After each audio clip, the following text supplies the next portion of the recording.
2 of the Publishing Persuasion, a podcast for writers at all stages in their lives, by writers in our stages of this wild adventure. I'm Angela Montoya, author of Sinner's Isle, to come out next year by Joy Revolution. And I am here with my amazing, I need to think of better words than amazing, but my amazing co-host, Melanie Schubert. She is the light of my life, and I just enjoy just staring at her face. Melanie, good to see you. I must be hormonal because even that just made me emotional. It is so good to see you. And I have to say, there are very few people that I look forward to catching up on the phone.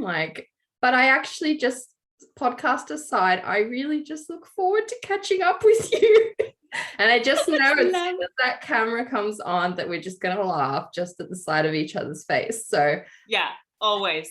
Coming back to that Sinner's Isle, I wanted to mention, saw your little post, all the ads on Goodreads. Yeah, I know. It was like a really pleasant surprise. I don't remember why I went on there in particular, but there's close to 280 people that have either, added it to Goodreads or, posted a review because they've read it or, whatever it is, it's already on there. So it was just so sweet. So yes. Thank you. And anyone listening who hasn't added it yet, what are you doing? Go add it right now because it is fire and you are going to want it.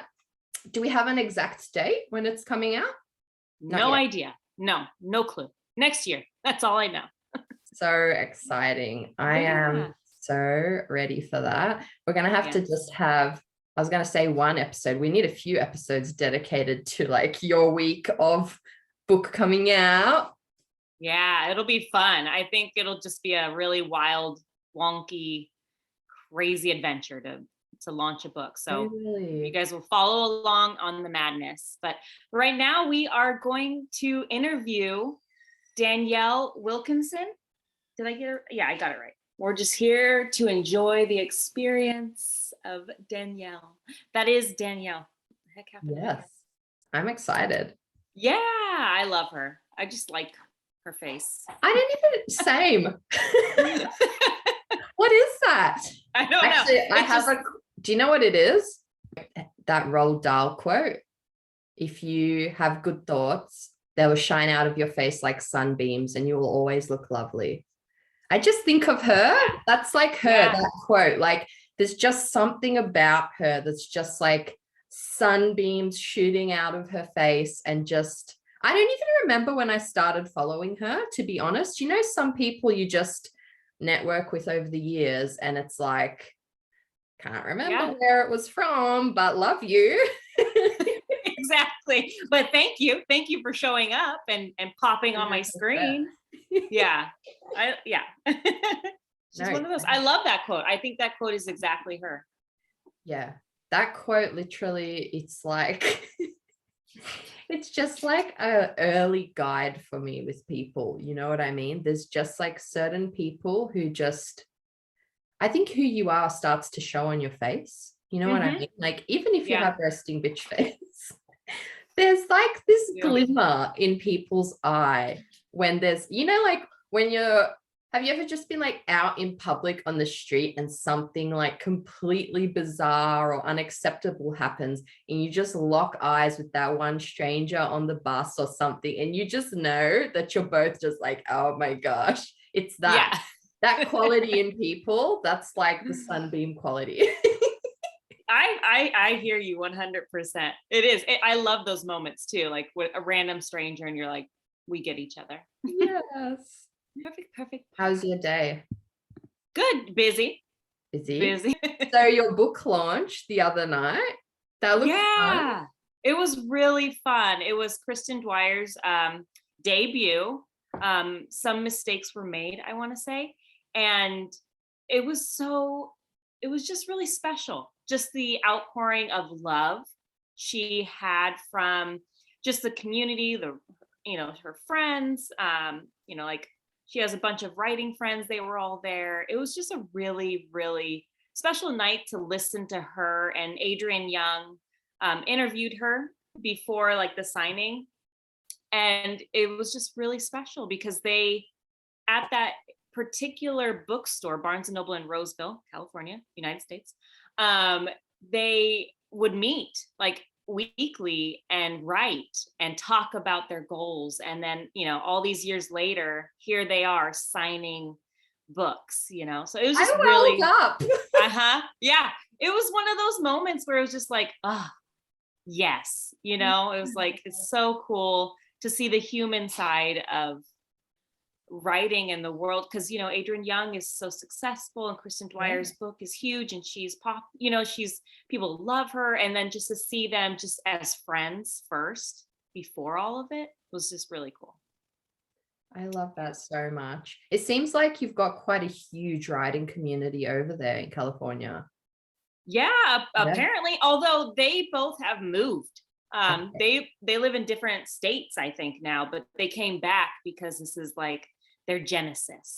So, but yeah, there was a lot of like local writers, just all around. And so it's cool. There's just so many people in California that it's bound to happen. And we're just really great. We're just all really talented. I mean, pretty much. And I'm just going to say, like, I feel like most of my American friends are from California. I mean, that has to mean something. Yeah. Well, yes. Well, to Californians, we love California. Many other people from other states don't care for California.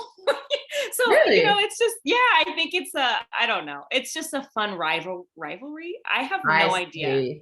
I don't know what it's about. I think maybe because we're annoying. I don't know, but whatever.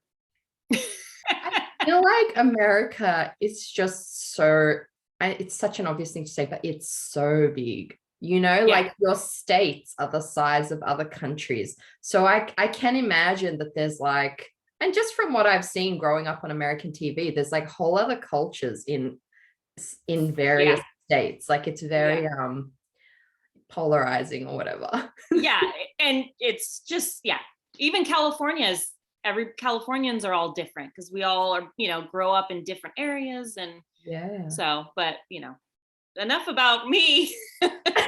No, I love it. Danielle Wilkinson, we are getting ready to interview her. She is an IG marketing coach, a writing coach, she was an author mentor match mentee. She's just an all-around joyful badass, and we are excited to get to talk to her, and let's get her on the show. Yes. Hi. Well, we're so excited to have you on today, and I'm so excited to be here. Wow. And see you guys like face to face. I feel the same because you know what? I was just thinking today, like the power of reels, which we'll talk about more, but I was thinking that I'm like, I'm meeting a celebrity because I love your reels. And, I was just saying to Angela before, I can't actually remember when we started following each other. It was during one of my networking, like, we all do them, I like kind of trying to find some people to network with that seem cool. And then, but when you kind of really imprinted on me was your reels, like they started popping up in my feed, and I was like hating on reels at the time, hating them, but yours popped up.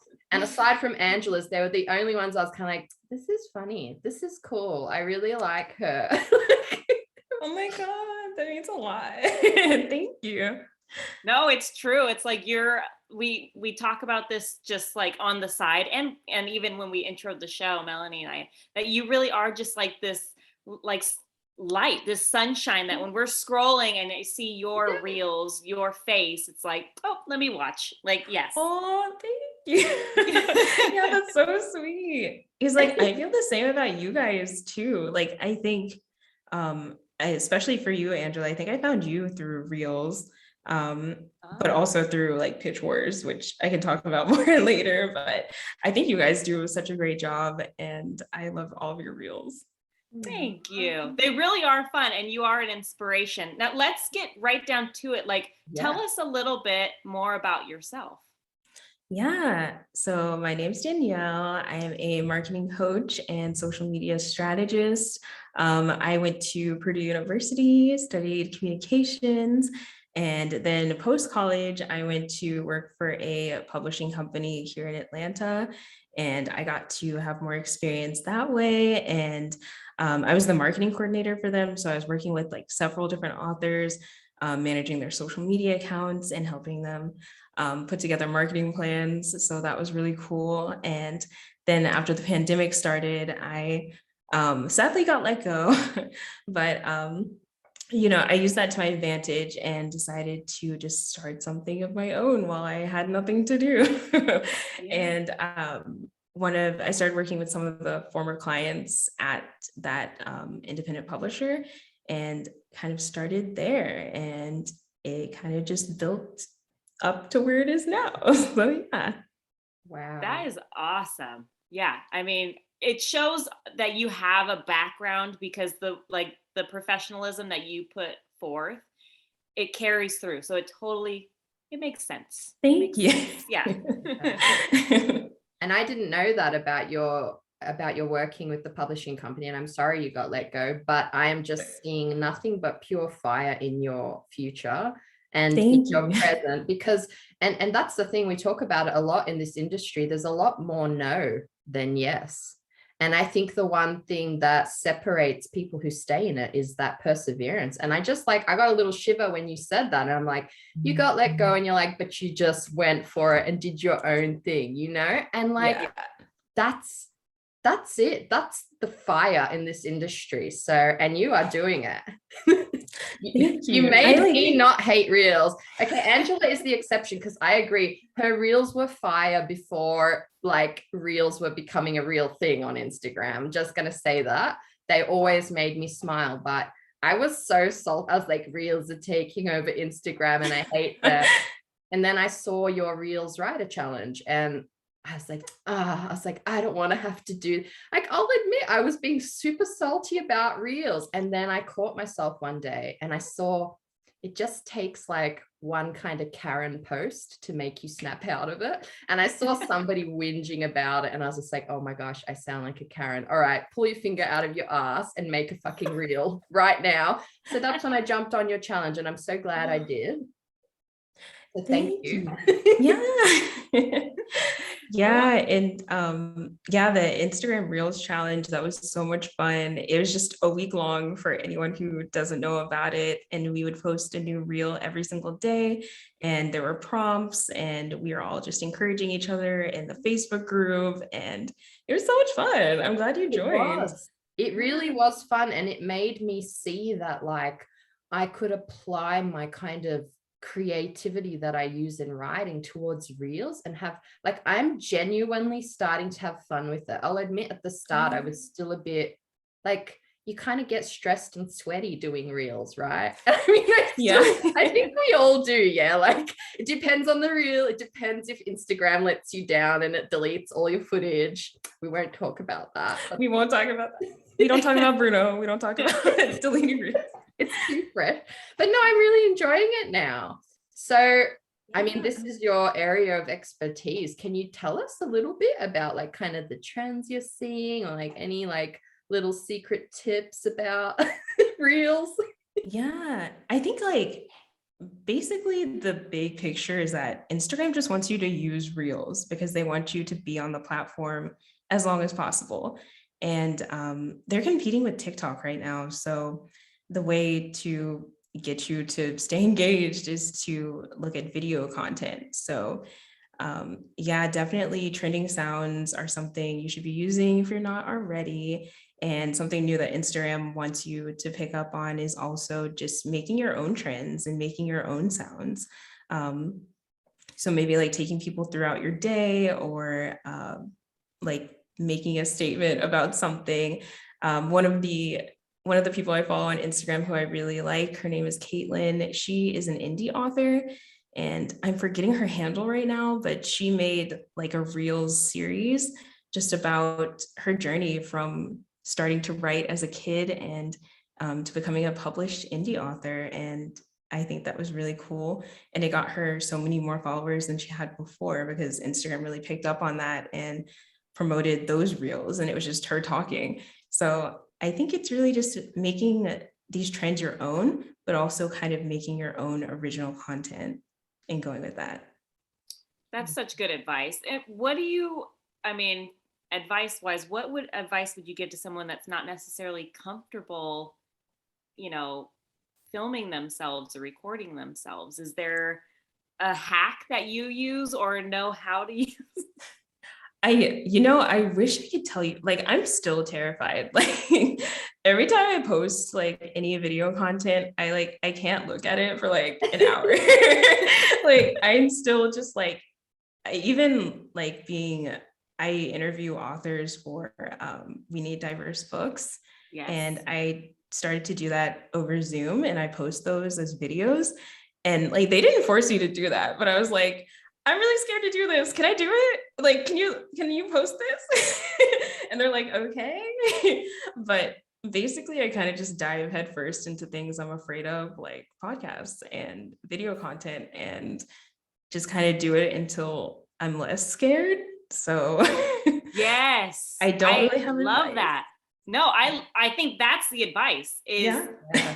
be scared but do it anyway, and do it until it's not so damn scary. And I love that. I love what you just said. It's like I was terrified, but I'm like, I'm gonna do it anyway. Yeah. And I adore that. That beautiful. That is us, literally. Like I resonate with that so deeply. Like it's terrifying. I think a lot of us in the bookish community are introverts and overthinkers. Like Definitely. we probably overthink it more than I'm like, I made this expression. Could that translate to like, I don't know, anger or something? Like you just overthink like how your face was in the reel. Am I trying too hard? Like whatever. Like it is really freaking scary. And like, yeah, doing this podcast, I was shitting myself, but we just did it. You just do the thing, and like it gradually becomes less and less confronting, and you do start to enjoy it. There's like a pride in that kind of, it's like when you're in school and you do like a play and you feel like you're going to throw up, but then you're so proud to be in the play. Yeah, that's exactly. Yeah, exactly. I wanted to ask, I want to boost you a little bit because you do marketing, like you're a marketing coach for authors as well. What does that entail? Because I want to know. Yeah. myself. So right now I am offering something called Instagram Bootcamp, and it is a 3-week one-on-one coaching program. So I will help you learn to dominate on Instagram and build up your author brand so that you can have a loyal following of readers on the platform. So I will help you with content planning and accountability, and we'll just work together to kind of just hone in what your ideal readers are and how to best position yourself to those people.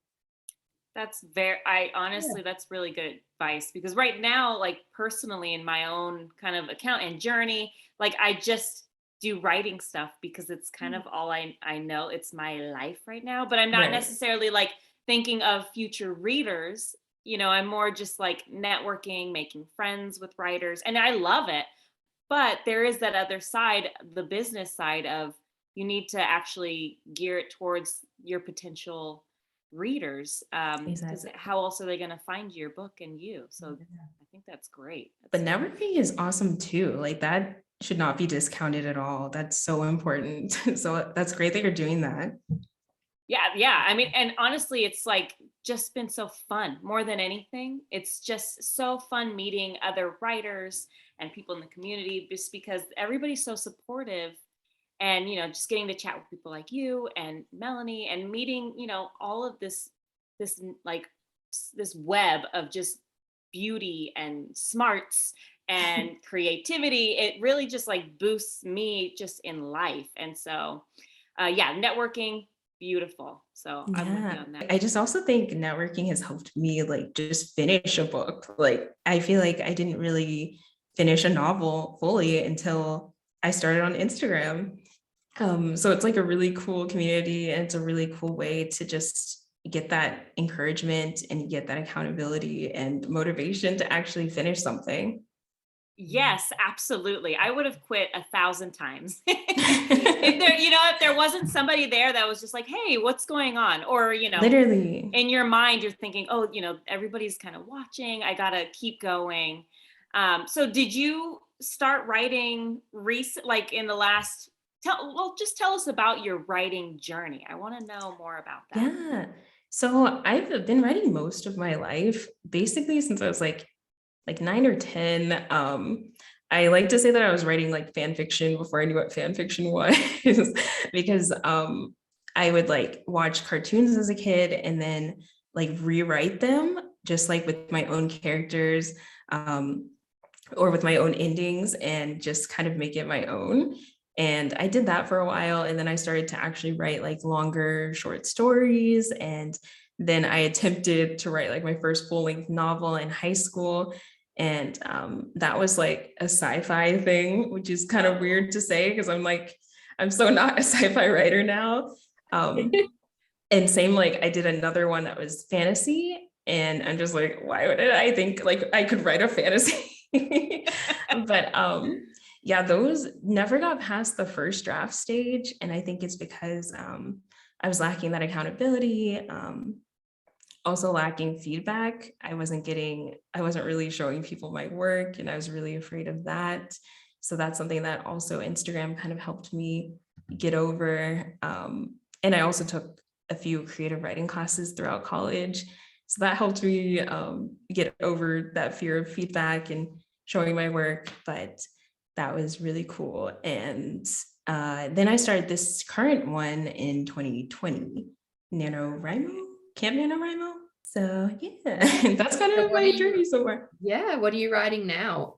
You've come away from sci-fi fantasy. What's kind of your area that you're dabbling in now?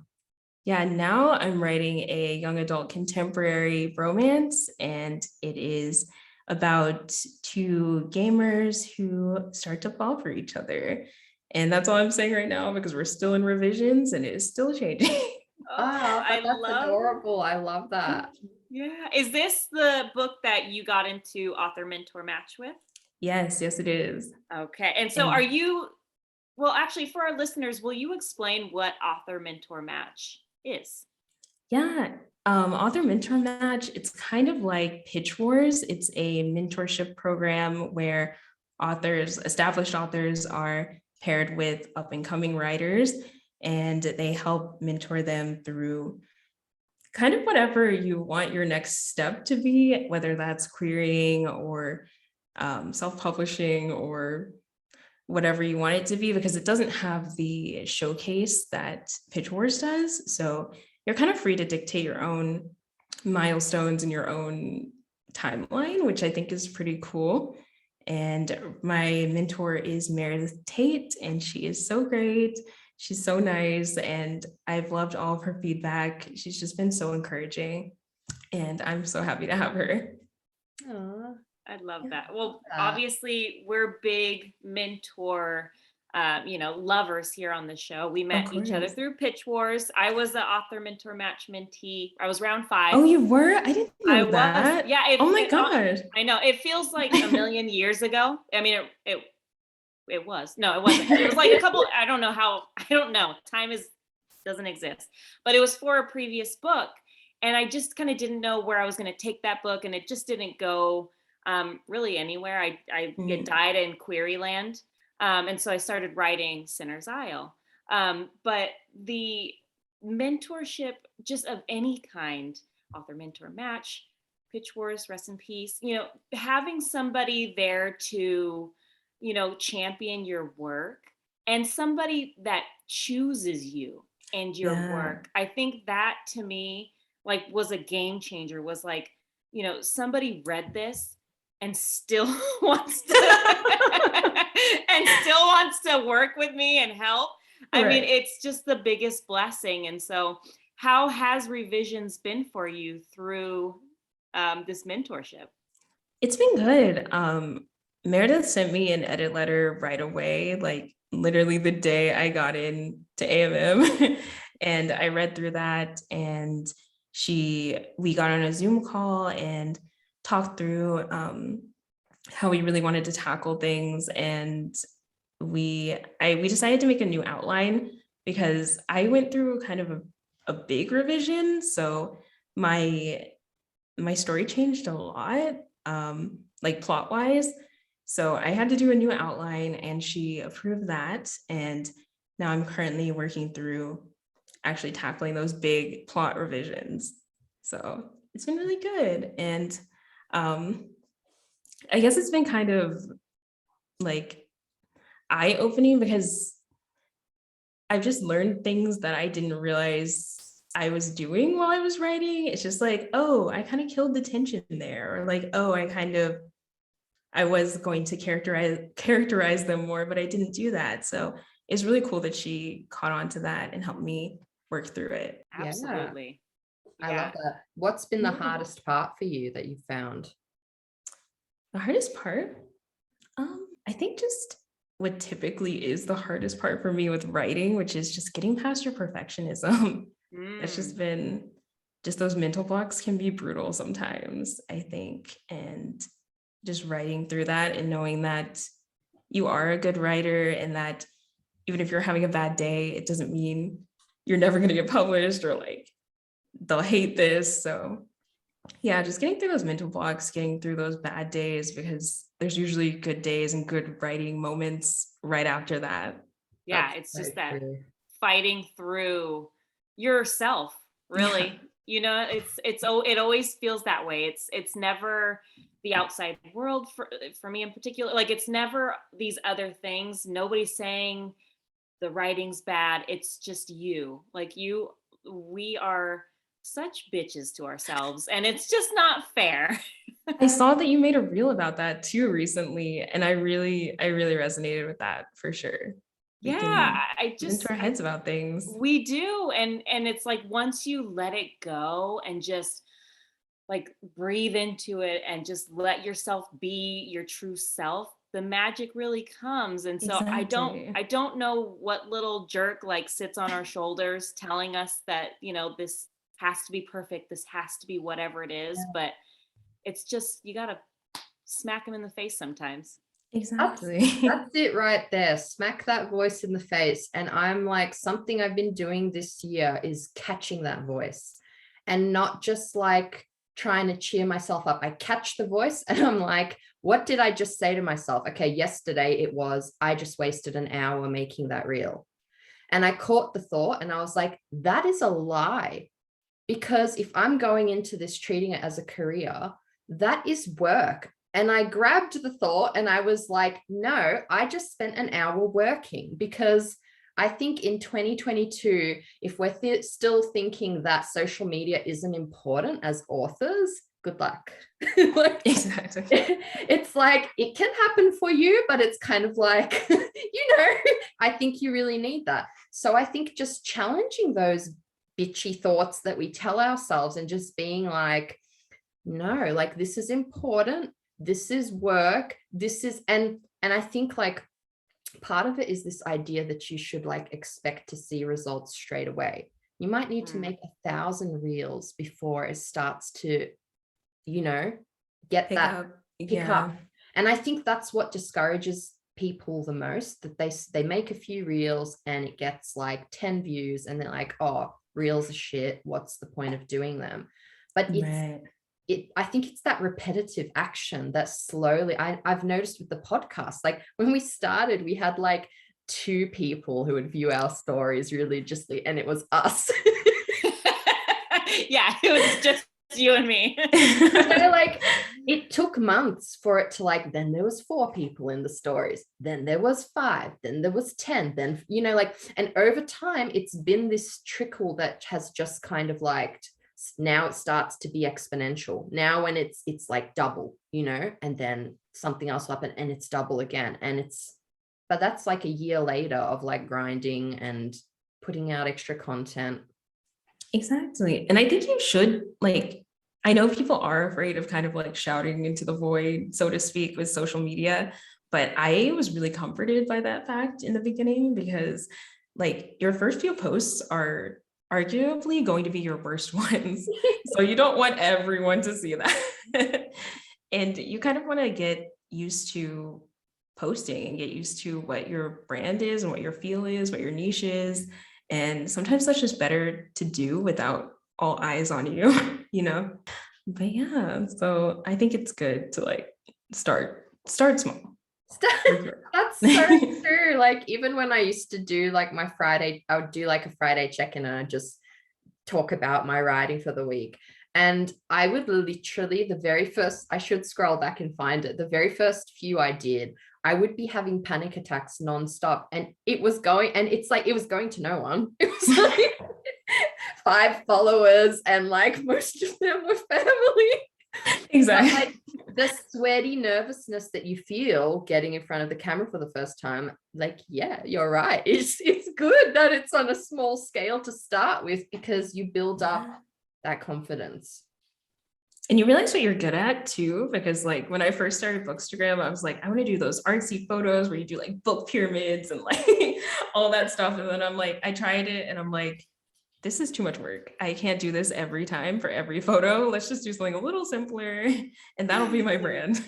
That is the truth. I tried so hard and I just realized I am not that girl. I am not that girl. And there's nothing wrong with that. I love that. Thank you for the permission to just be yourself. And that is what people are going to be attracted to. Exactly. And I love these beautiful pictures that I see on Instagram and I will drool over them. I just can't do it. I don't know how to make things look good. I don't get it. But your feed looks really good. Thank you. I appreciate that. It took me a long time to figure out what is it, like the aesthetic. Yeah, like just like a filter for everything. So that's how I do it. But your brand is humor, I think. Like if we were going to cut it down to something, like you are hilarious. You know, even your serious writer reels are usually hilarious. Like my favorite reel by you is probably the Adam Driver sounds reel. Thank you. Thank you. Thank you for saying that. I appreciate that because I love that reel. It's my favorite. You should. Thank you. I could watch that and think it's hilarious every time. It might have gotten like 100 likes. I didn't care because I thought I was hilarious. You were. Don't let anyone tell you different. Truth time now. Who of us watches our old reels? All day. All day. All my own content. As long as we're cheering ourselves on, it's still serving a purpose, you know? And I think that's the thing. If you're making something that delights you and you can go back and still think it's epic, isn't that a win anyway, even if it's not getting all the thousands and thousands of views? Exactly. Totally. Yeah. And that's why I think you should have fun with it. You should do what makes you comfortable, because I didn't think I could do reels at first because I'm like, I'm not a dancer. I don't want to dance. But like, there's just like ones where you lip sync or ones where you point or ones where you're just, I don't know, vibing and just like say one line. Like that's literally, it's so simple. Yeah. Those are the best ones. Where it's just a one-liner. Yes. Totally. Just like finding your own groove and what feels natural to you to do on the camera. And I think it does you have to like go into it with an attitude of play. Like I'm gonna have a play and just see what comes of it. Exactly. I love that. I'm trying to see what else. Oh, I was gonna say okay, you got it. Yeah, Instagram engagement. It does seem quite, there's been a drop recently with stuff. Is there any tips aside from reels that you can advise our listeners? Yeah, I think my best tips when engagement is low is to start experimenting with things. So if you're maybe posting like twice a week, maybe try posting 4 times a week. Or if you only did stories, like sometimes do them a little more frequently or a little less frequently. And also Instagram just loves it when you use their features. So I'd say use more of their features and engagement stickers, and just make sure that you're making Instagram happy. Well, I like how you talk about it. Like Instagram is this all-seeing, all-knowing, they kind of are sentient thing, because honestly, it feels like that. Just like it really does feel like that. So I like reframing it that way. Like I need to please the Instagram gods. That is what my new goal is.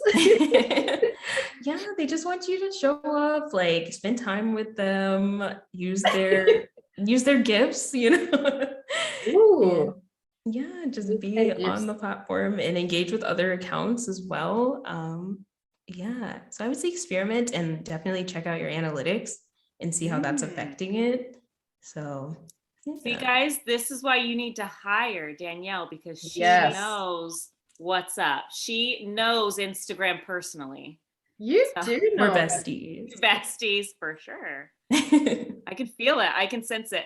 I want to ask now, do you think social media is kind of a must for authors now? I mean, where do you think especially indie author versus traditionally published, does it matter? Where are we sitting right now in the social media zone? Yeah, I think like it's just so convenient that I think it is a must in that way, because like 10, 20 years ago, you had to rely on your publisher to get you into X convention for you to like publicize your book. So, but now you can just like make a post on social media or do a live on social media, or like make a video and put it on YouTube. So I think it's just convenient in that way to just take control of our marketing in a way that we weren't able to before. Yeah.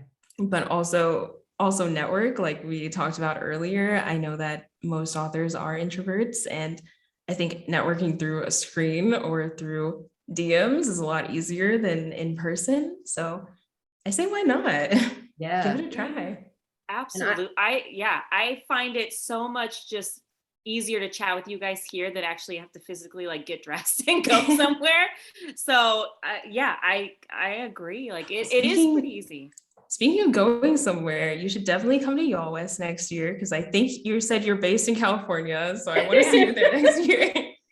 Yeah, are you going to go next year? Yeah, I went this year. Did Yeah. you? Oh, I of course you did. I honestly came so close to going. I was going to stay at our friend Jessica Parra's house and everything, and go down with my Pitch Wars mentor, Margie. We were going to drive down, do the whole thing. And then kind of the 2 weeks before, we're like, so we just, No. so next year, I will see you there. Yeah. We still all need some grace, like after the years that have been, I think, as well. Like I've done that with a few things recently where I was like, yep. No, last minute. I was just like, especially if you've had a lot on. I don't know about you guys, but I still feel like my mental plate has like limited spaces, like, and you want to be your zestiest when you go. That's very true. Yeah, I understand that. Yeah, but was it a good experience? Come to Y'all Fest. It was a good experience. It was really fun. I got to meet Tracy Dion and Chloe Gongs. Those were my like top people I wanted to meet, so I'm glad I got to see them. And all of the panels were really cool too.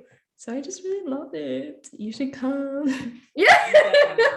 Definitely. I love going and like listening to panels and all that stuff. So they're so inspiring too, I think, because they give out a lot of good writing advice, and they'll usually talk about like their experience getting an agent or getting their book deal. And I think it's just really cool. And as well as like nerd talk, which from your podcast that I've listened to, like you guys enjoy nerd talk as well. So.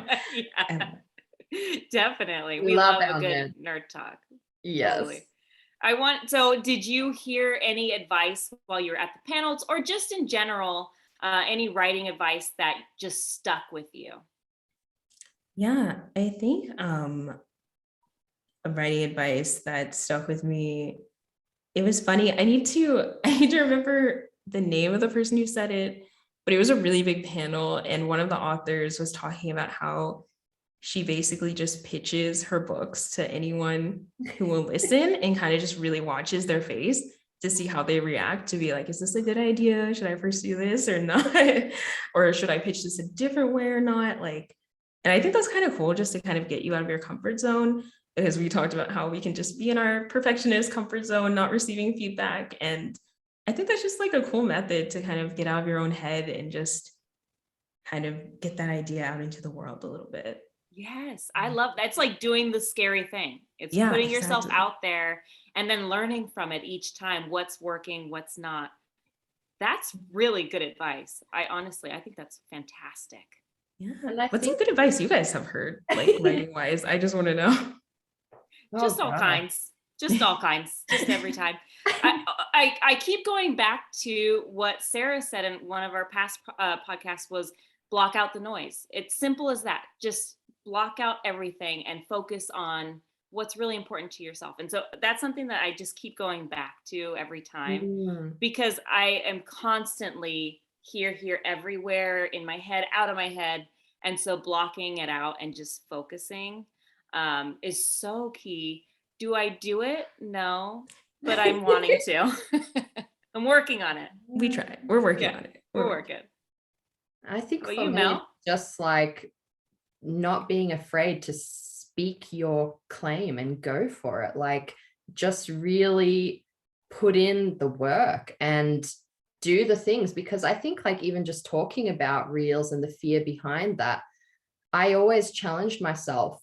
If you can't put yourself out there to do this, what makes you think you deserve to have a book published? That's kind of my self-talk to myself. And it might sound a bit harsh, but it's true. Like you're going to have a lot of things thrown at you when you get published and need to market yourself and whatever. And that kind of challenge to just like, to challenge myself to do these scary things, because it's an industry. And I think going into it with that mindset, like I was thinking about it the other day, if you approach publishing like the lotto, like some people just win, you're going to be disappointed, because yes, some people win the lotto, but it's much closer to studying to be a doctor. I'm going to just say it. It's much closer to that. People study for years and years and years and years and years and years, and you've got to keep polishing. But I do believe if you keep going for it, that you can find a place in the industry, that there's a place for everyone. And Angela says that all the time, that she believes there's a place at the table for everyone. And I do think that if you keep working, most people come out of that course and find a job. You know what I mean? It's not like just the lotto model. So I find those thoughts really helpful. You're so wise, Melanie. She is. I know. Every time. I just love listening to you. I know. You're going to make me blush. It isn't hard. I blush at the drop of a hat, actually. But I'm just seeing our time is ticking down. It has, as per usual, evaporated. It's just been wonderful having you on. Where can our listeners find you, firstly? You can find me mainly on Instagram. I'm at daniellethewriter.co, and I will post like funny reels and Instagram advice and just all around good stuff. So you should definitely check me out there. You absolutely should, because she is posting some gems, and that's how we found her and fell in love with her. And so get on Instagram right now and go follow Danielle, because she is a light. And she will show you how reels can be fun. For all of you who are still feeling salty about reels, I've been there. Just come on, just get there, start doing them. They're lots of fun as well. Yeah, just give it a try. You might like it more than you think. Yeah, exactly. Well, thank you so much. It's been such a delight to have you on. I knew it would be, because your energy is so sparkly and beautiful. Oh my gosh. Thank you. I'm just like, oh my gosh, I feel so flattered. Thank you. Good. You should. You are amazing. We love you. We really do. I'm so flattered that you even wanted me on your podcast. I'm like, I'm not cool enough to be on their podcast.